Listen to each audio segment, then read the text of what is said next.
মন ঠান্ডা হয়ে গেছে জান্নাত দেখা, কিন্তু ভিতরে একটা প্রশ্ন ছিল, আমারটা তো জান্নাতে যাবে না, আমি জান্নাতে একা থাকবো কি করে? তো আল্লাহ ওই প্রশ্নের জবাব মরার আগে দিয়া দিছেন। বসে জান্নাত দিছি, রাজাও দিমু। বসে রাজাকে তো জান্নাত পায়া যতটুকু খুশি না হয়েছে আসিয়া, এর চেয়ে কোটি গুণ বেশি খুশি হয়েছে রাজা পায়া। আল্লাহ বলছে মুহাম্মদুর রাসূলুল্লাহ তোর জান্নাতের রাজা। আসিয়া বলছে জান্নাত লাগবো না, মুহাম্মদুর রাসূলুল্লাহ। জান্নাত পায়া যতটুকু খুশি না হয়েছে, এর চেয়ে কোটি গুণ বেশি খুশি হয়েছে মুহাম্মদুর রাসূলুল্লাহ পায়া। আল্লাহ প্রস্তুতি দেখবে।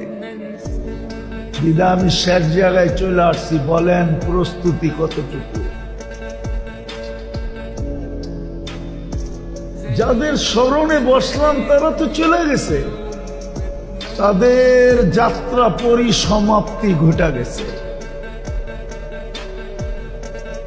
আমরা এখন যাত্রী।